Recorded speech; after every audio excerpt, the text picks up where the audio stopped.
Welcome, everybody. Thank you for joining me today for my live webinar. Today, we are going to be talking about, when are the cost savings of a serverless application architecture in Azure right for your business? And so if you don't know exactly what that means, don't worry, I'll give you some overview as we get going. But let's go ahead and I will kick this off by giving us an agenda to kind of give an idea of what we're going to talk about today. I'm going to give a brief introduction about myself here, and then give an overview of serverless architecture. So if you are unfamiliar with it, you'll have a slightly better understanding of what I'm talking about. From there, we're going to talk about the financial implications and savings that you can experience when going serverless. Then I'm going to walk through a couple sample scenarios I created, half based on, real experiences with clients, but some of it is made up. And then at the end, I'm going to talk about how InfoWorks can help you in your business. So a little about myself. My name is Kyle Weaver. I have 10 plus years experience in software development and technical infrastructure. My main focus during that time has been on web applications. I am an employee owner at InfoWorks in Nashville, Tennessee. I have primarily worked within the Microsoft stack. That includes technologies like .NET, .NET Core, SQL Server, Azure, and I've also worked with a bunch of different front-end frameworks and other technologies that aren't in the Microsoft stack. I am a certified Azure Solutions Architect Expert, and I also have my Project Management Professional certification. A fun fact about me, real quick, lighten things up a little bit. I grew up in Indianapolis as a kid, so I was a big Colts fan. I've lived in Nashville for a long time now, so I've also become a Titans fan. And if you aren't quite as familiar with football, they're basically in the same division, and so it's basically being fans of two rival teams. It's very conflicting for me. I recently went to a game, and I didn't know how to root. It was like rooting against your kids, playing against each other. So in the end, I hope that they just meet in the AFC Championship game, maybe go for a tie, something like that. So anyways, let's jump into some of the topics here today. So I asked the question, when did there become so many options for hosting? If you look at this chart here, there are 6 different ways that they sort of break things up. You have traditional on-premises IT, co-location, hosting, infrastructure as a service, platform as a service, and software as a service. And I'll give a brief overview of kind of what this means, where we started, and how things have evolved. And so if you think back to the early days of the internet, everything was sort of done with a traditional on-premises IT. You would buy all the servers, you would buy the physical location, whether that's in a warehouse or in your office building. You would have to set up virtualization for all the servers, the operating system, database, everything. From there, it kind of evolved to co-location. You put your hardware in with a bunch of other people in a location that's set up for this. From there, we kind of went to the hosting. And so at that point, it was their hardware, but you still do all the virtualization. You control everything above that tier. From there, starting to get into the cloud at this point, you have what's known as infrastructure as a service. And so for infrastructure as a service, they handle all the virtualization, and you spin up all these virtual machines, you connect to them, and from that point, you control the operating system, the databases, application, and data. Well, now, as the cloud has evolved, we've kind of reached 2 more tiers. The first is platform as a service, and this is where you are more in charge of the application and the data itself. Some good examples of this would be like Azure App Service, Kubernetes, those sort of things where you are isolated from the actual computer or virtual machine that your application is running on. And the final one is software as a service, which everyone is familiar with in terms of offerings from companies through, different websites. And that's where really you just own the data. So here's a quick example of sort of what a traditional on-premises through infrastructure as a service architecture might look like. This is the tried and true approach with endless servers and so many virtual machines. And you can see here, you have a client connecting to a load balancer, which splits among 1 to infinity virtual machines. And from there, you connect to all your different storage devices. The thing about this is it's difficult to maintain and manage.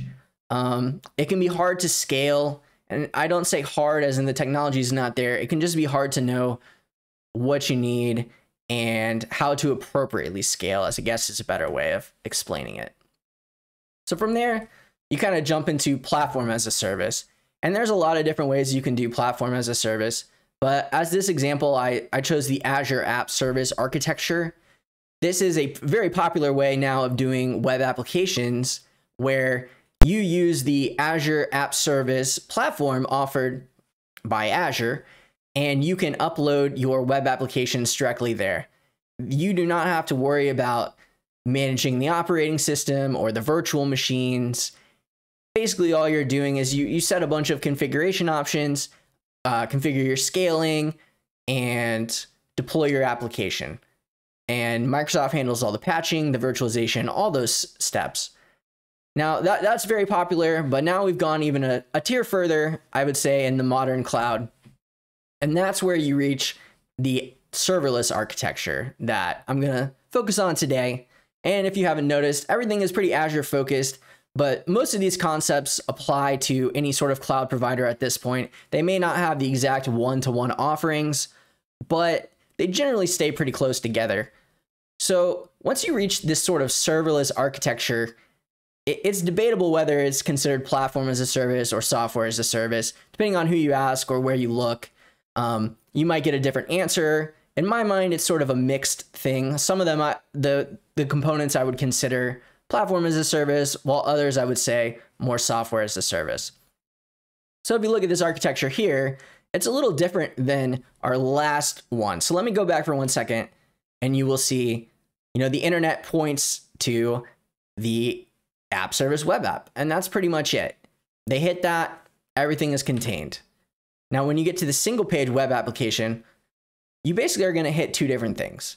So to get your static HTML or website files, you're going to hit what's known as a CDN, and that is where Microsoft stores files basically all over the world in different servers so that you can get those files very quickly. I mean, we're talking sub-millisecond, or not sub-millisecond, but low millisecond response times often, when dealing with the CDN. And that comes from storage. So you want to put these static files in a place where they can get access really quickly. So your customers or your clients, they get those quick response times. On the bottom part below that, you see that's where our API is. And so we could build out an application as an API, but instead what we do is take the serverless approach. And so we build out an API management on top of a function app. And what that does is it allows us to deploy serverless code. And that code only exists and only is executed as needed. So what that means is there's no server sitting there waiting to run your code. It gets a request to run your code and it runs it, and then it shuts down, and you only get billed for the 25 milliseconds or the 1.2 seconds that your code runs. And from there, you can hook in almost anything else. You can hook in a Cosmos DB, a SQL Server DB. Azure Active Directory is built in API management and function app, so all your security stuff is handled very easily. And from there, now that we have a brief overview, that's probably the most technical part of the presentation. So if you were struggling to keep up in that part, don't worry, that's as deep as we're going to get, but I think it's good to have that overview. So why choose Azure Serverless Solutions? So here I'm going to take the Microsoft marketing material directly. Believe me, there is a ton of it when it comes to Azure, but I think they do a good job kind of laying out the benefits here. There's no infrastructure management, and that just makes things a lot easier to maintain. And when I say easier to maintain, what I really mean is it takes a lot less time, and time correlates to hours that you pay people. So the more you can cut down kind of that maintenance time, the more you can cut down on those costs. And by also not having, that infrastructure management, you can allow your development team and your infrastructure team to focus more on your business goals. Keep your developers on the task of building features rather than troubleshooting and all those other tasks that don't really provide business value. The next thing is the dynamic scalability. So there is some debate around this, when you let Azure manage all the scaling for you.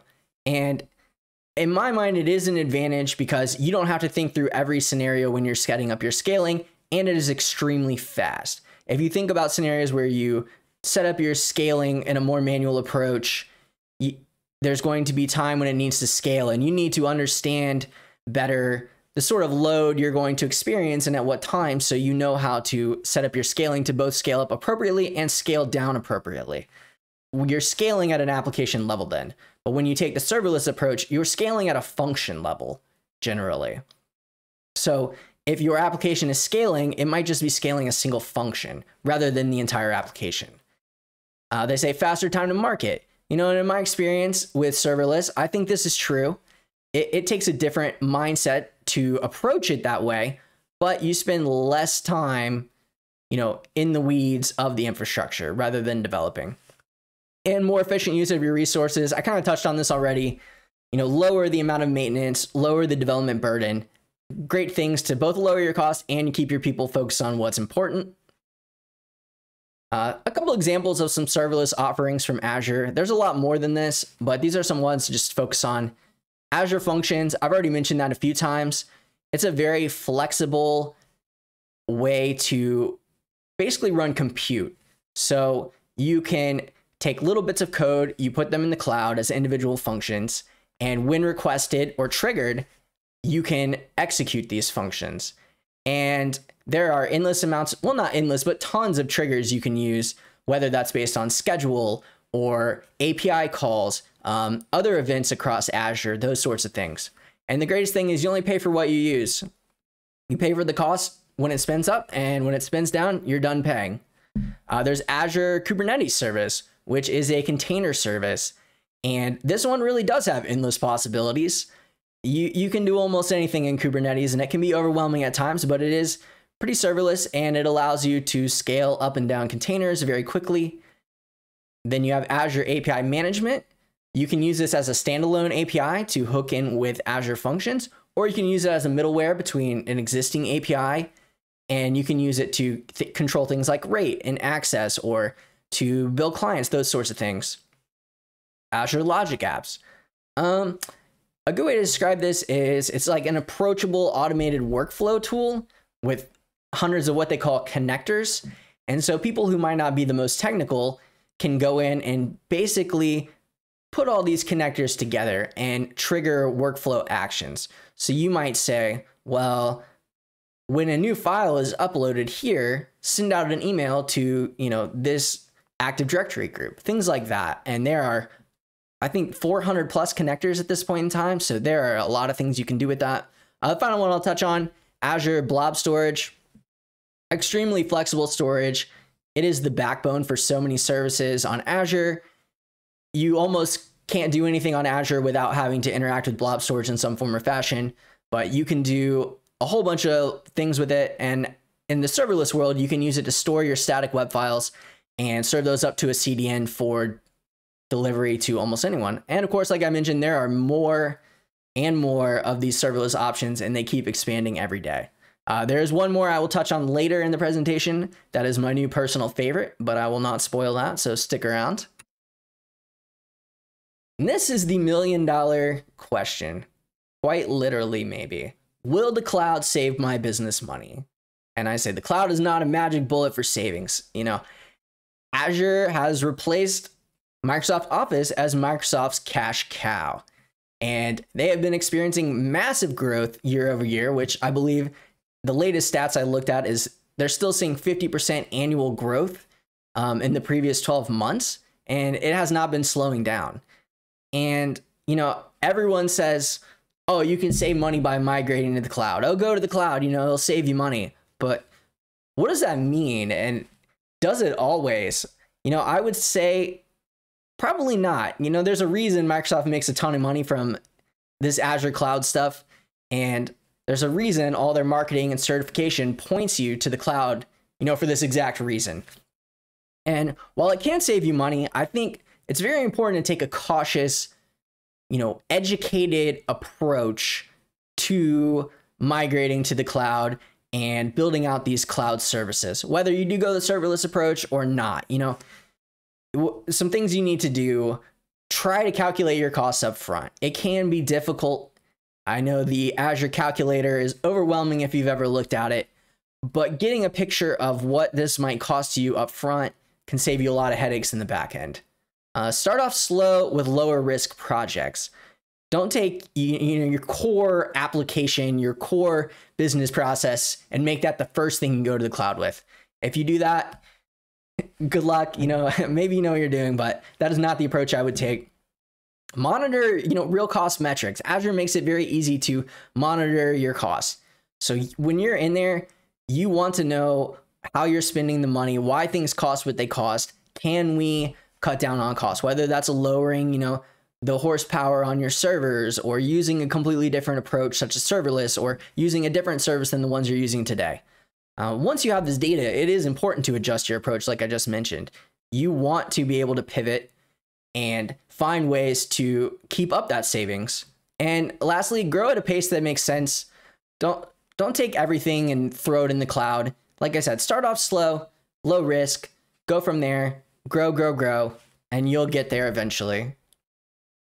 So I just wanted to highlight this. This is from a Deloitte white paper on serverless computing. They're talking about Amazon EC2, which is virtual machine instances.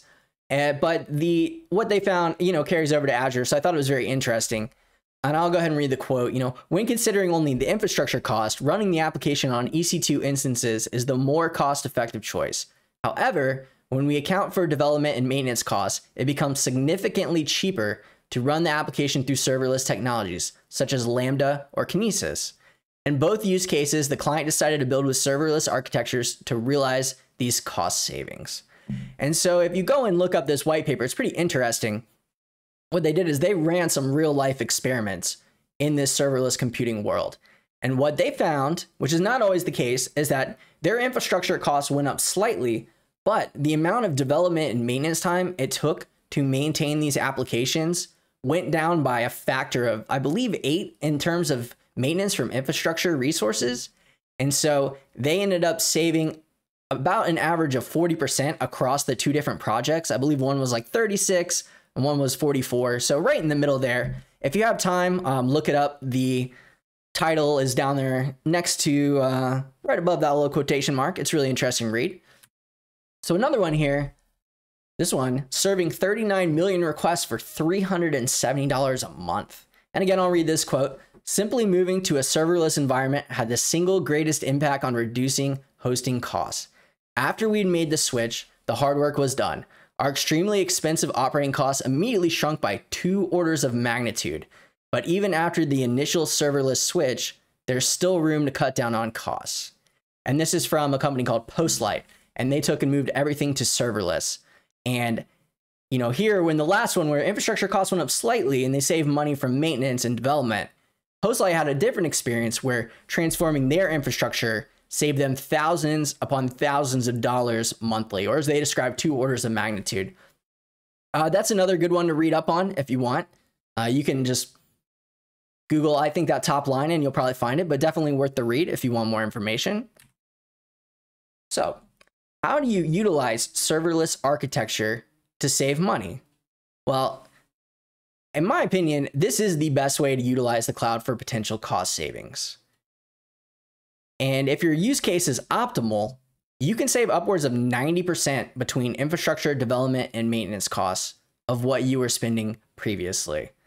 And when I say that 90%, I don't mean you'll cut, your development time by 90%, but the amount of time that your developers and infrastructure people were spending could go down substantially, and or, your costs of operating can go way down. But to do this, you sort of have to have a different development infrastructure mindset with this approach than the traditional models you might be used to. In a way, you almost have to approach everything at a feature level rather than an application level. And what I mean by that is, traditionally, you think about your entire application, you upload it, you make a change, you push it out there, the entire application is reloaded, and the IIS recycles or the app service recycles. In this approach, you might update a single function, and the only thing that gets updated is that function. So maybe you have a function to export some sort of report, and you make that change. Well, the only change that's going to go out there is that one function. And so it is a much smaller footprint in a lot of ways of doing these things. Now, when we're talking about ideal candidates for savings, that you have to do the work up front, as I mentioned before. You want to try to figure out, what this is going to bring to you. But it's pretty common that, predictable low to medium compute workloads. So if you have processes that are using a lot of CPU power, if they're in the low to medium range and they're predictable, you'll probably save a good amount of money. If it comes to heavy compute workloads, probably those are better for more unpredictable ones where you're seeing spikes that you're not aware of, because you can easily handle those. And I think web applications is another great candidate. There's a lot of ways to host web applications in a serverless way that can serve your clients faster and also, make things easier on your developers and just cut costs substantially. Like you saw in that Postlight example, 370, or what was the number? Let's go look again. 39 million requests for $370 a month. That's incredible. So if you want to get started, again, I think the best thing you want to do is find your break-even point. And what I mean by that is calculate your cost for serverless versus your cost for a more traditional approach, and see where they break even. Is it cheaper to go serverless until a certain point, or is it vice versa? Is there a point where one becomes cheaper than the other? Take all your costs into account, including infrastructure, development, maintenance. We've talked about that before.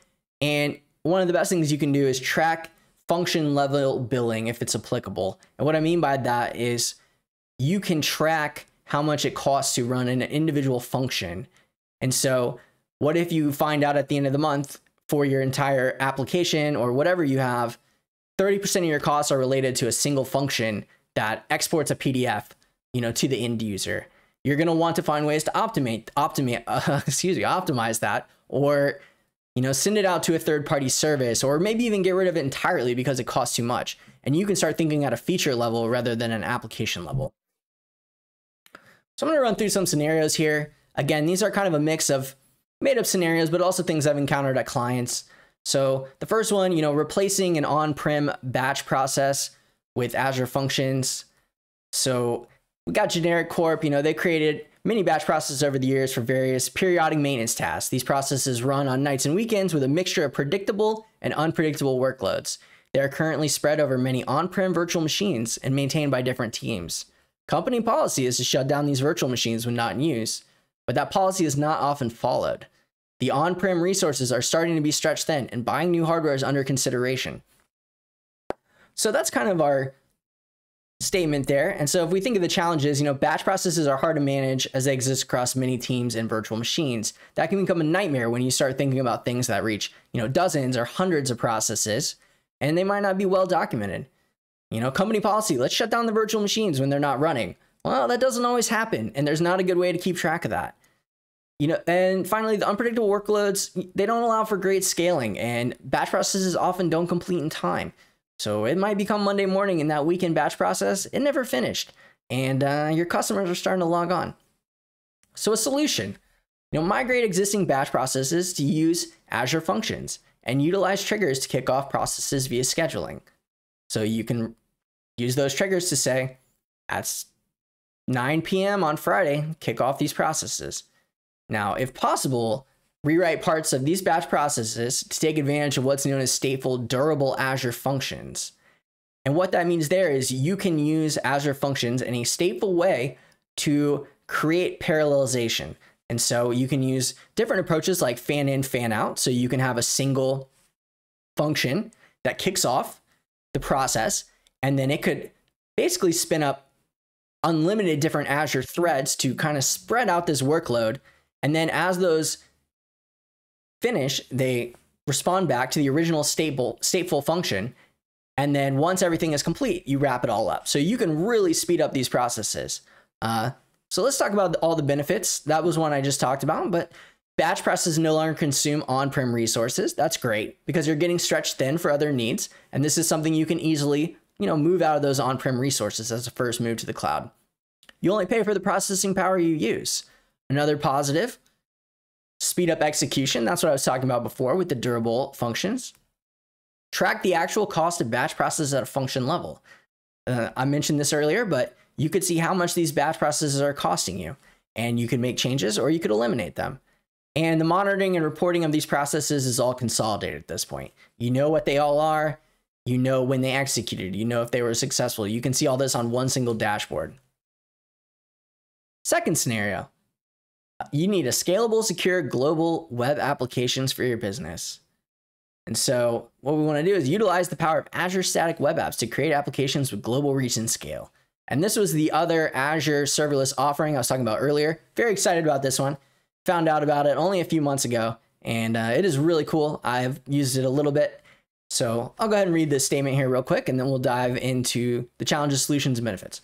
AdventureWorks is a medium-sized US-based e-commerce company with customers all over the world. They currently have 7 custom web applications built in-house. These applications are both internally and externally facing. All code is in GitHub repos. Hosting is currently done with Azure App Services. Deployments are currently a manual process with no CI/CD pipeline. There are 3 more external-facing applications actively in development. A decision needs to be made about how to best serve their global customers as their application portfolio continues to grow. And this is a scenario I've seen many times where you start as a small company, you have your one application, you build it quick, you get it out there, and then all of a sudden it snowballs and you have 6, 7, 8 applications, 10 applications, 40 applications, and you never really took the time to kind of set up a good foundation. And so some of the challenges here, customers outside of the US often abandon the website when response times are too slow. So you're not getting those pages served up to your customers quickly enough. Scaling Azure App Services to a global level has proven costly from a hosting and maintenance standpoint. So you can scale Azure App Services, but you need to pick regions. And so if your customers are truly global, deciding where you want your static files to be served from can be a difficult choice, because you may have someone in South Africa, spin up, and the closest server might be in Europe. When you use the CDNs, you don't have that issue. And deployments are very risky because they're done through a manual process. So solution, utilize Azure Static Web Apps for one or more of the projects actively in development. Use that as a testing ground. If that's successful, migrate the other external facing applications to Azure Static Web Apps as well. And keep internal facing applications utilizing Azure App Services. Not a lot of risk, not a lot of reward there for moving those, so I would leave them. Now the benefits, Static Web Apps will automatically generate CI/CD pipelines for GitHub and also for Azure DevOps. It's a great way to dive into that space if you don't have that understanding or experience with very minimal investment. Global scaling with much lower infrastructure costs and maintenance than Azure App Services. Again, this is because of the CDN. You may still want to do some scaling or some, global scaling with your database, but generally when you're talking about, API calls, you still want them to be fast, but I don't think they need to be as fast as sending the HTML to the user. Quick response times for customers all over the world. Spoke about that with CDN, and streamlined serverless web app in one package. So that is mostly about the serverless. So I'm going to talk a little bit about InfoWorks, which is where I work and what we do. So what do we do at InfoWorks? We transform information into powerful solutions, as it says. And that is something I definitely agree with as an employee owner at InfoWorks.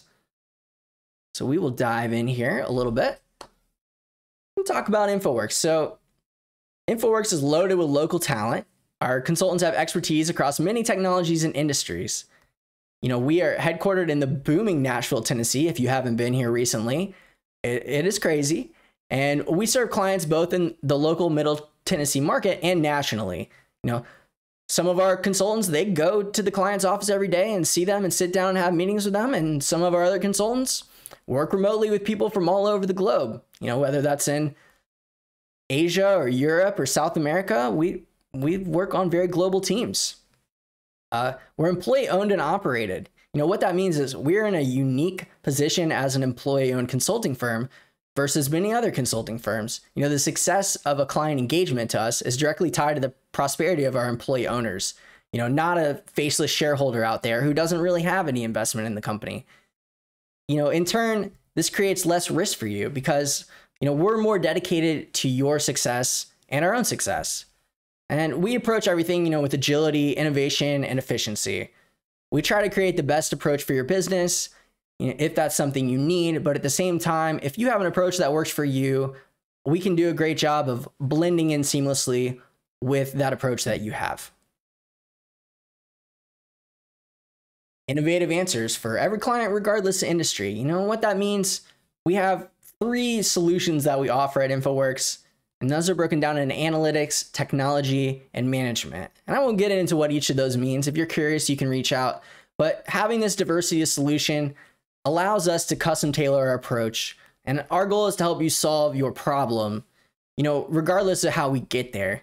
We have a lot of ways we can get there, whether that's, you know, building a web application, creating a reporting dashboard, streamlining your processes, putting new management in place, those sort of things. And so by having all those different options, you know, we're not forced into having one solution for you. We can find the best one.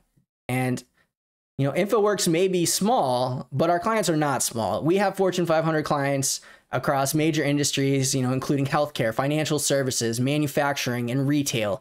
And so, you know, when you work with us, we have that experience, we have that deep knowledge and understanding of the different industries we serve.